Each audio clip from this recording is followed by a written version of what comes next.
The hardest steal, there was a girl from the United States of America. Just your typical American girl. She lived in a small town. She went to college and spent most of her time hanging out with her friends, going shopping or watching movies. She had no interest in sports or fitness. In short, she was just an ordinary girl. She woke up one morning like any other day, not knowing that everything was about to change. As she got ready for class, turned on the TV to get the morning news, and her blood ran cold. The anchor was reporting a murder that had shaken their peaceful town to its core. The victim was a young man named Jason. He was found dead in his car with multiple stab wounds. The police had no leads and the whole town was on edge. She went about her day trying to focus on her studies, but the news of the murder kept playing in her head. As she walked home that evening, she couldn't help but look over her shoulder, half expecting to see the killer lurking around the corner. Suddenly, a group of teenagers ran past her, shouting and making mischief. Startled, she quickened her pace, hoping to get home as soon as possible. Just then, a police car pulled up beside her and two officers stepped out. Her heart skipped a beat. "Miss," one of them said, showing her the picture of the murdered Jason, "were you at the park this afternoon?" She shook her head, confused. "I wasn't. I was at home studying." The officer looked at her for a moment, then said, "That's good. You were just being questioned because you were the last person who had been seen with Jason before he died." Relieved, she explained that she had met Jason at the library, and they had simply bumped into each other. The officers thanked her for her cooperation and told her to go home. But the next morning, she was back at the station house. The officers told her they had received an anonymous tip that she had been seen arguing with Jason the day he died. She was shocked.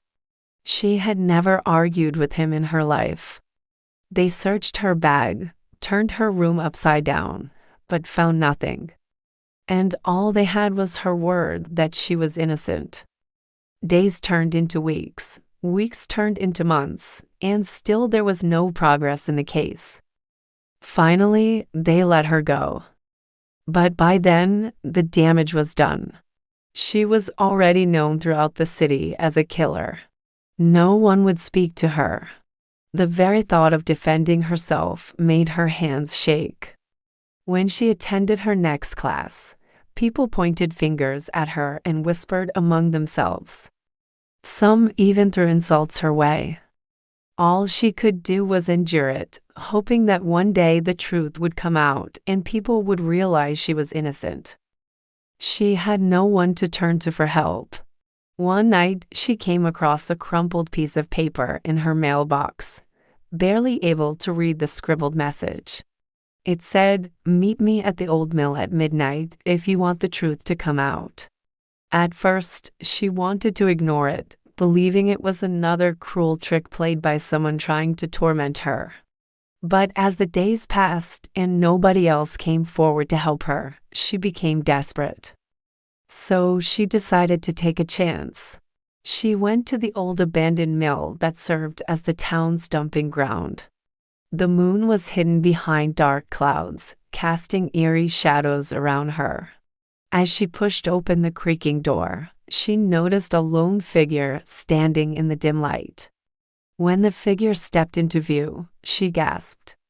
It was her classmate, Mark. "You wanted to see me?" she asked cautiously. Mark nodded slowly. "I know what happened to Jason," she blurted out, surprising herself. "I saw everything, but I was afraid to come forward. Everyone was blaming you, so I thought it was best to stay silent." As Mark spoke, pieces of the puzzle fell into place for her. Jason had been stabbed after a heated argument with Mark, who had taken the young man's life in a fit of rage. But when Mark realized what he had done, he panicked and tried to clean up the mess. Unfortunately for him, he left some crucial evidence behind, which ultimately led to his downfall. Relieved to finally tell her side of the story, she raced home that night.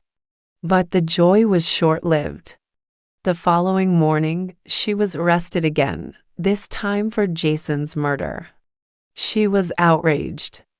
"I told the police what happened. Why are you arresting me?" The officer only shook his head sadly.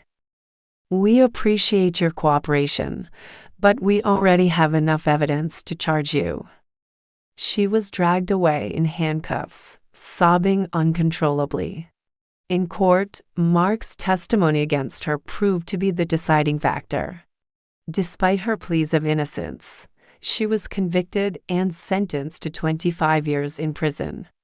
Heartbroken and disillusioned, she began her long prison sentence, hoping that one day the truth would prevail. At first, things were pretty tough. The inmates gave her a hard time. Every day brought new challenges and struggles. And no one expected her to last more than a few months. Many guards even placed bets on how long it would take before she broke down. But she surprised them all. One day she discovered a small gym inside the prison walls, equipped with a few weight machines and exercise mats. Intrigued, she approached one of the inmates, who was lifting weights. "Can I try?" she asked timidly. The inmate looked at her for a moment before grunting, "Sure." From that moment on, she became a regular at the gym. At first, she just wanted to get bigger and stronger to defend herself, but soon working out became her passion. Day by day, her body transformed into something powerful and unrecognizable. Her muscles grew, her frame filled out, and her biceps and thighs became toned and defined. Her dedication to training was unwavering. She lifted heavy weights, did pull-ups, and trained on the punching bag, determined to become the strongest woman in the prison. Her clashes with inmates soon turned into tests of strength. Whenever someone challenged her, she was ready. She used her newfound skills to defend herself and those who couldn't fight back. Word of her abilities spread throughout the prison, and soon she was known as the toughest female inmate. The prisoners often gathered around the gym to watch her workouts, amazed by her discipline, power, and resilience. One day during a fight with another inmate, she was punched in the face.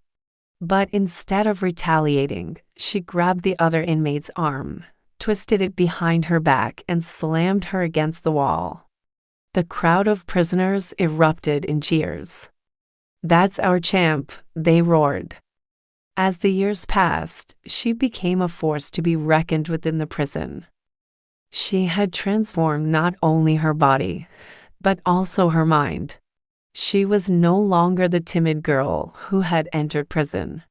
She was now a woman of steel, both physically and mentally. Finally, 10 years later, the girl who had once entered as an ordinary student walked out as a strong, muscular, and fearless woman.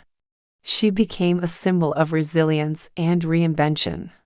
She went on to become a fitness icon, sharing her story and inspiring others to push through their toughest challenges. She even started her own gym and became a motivational speaker.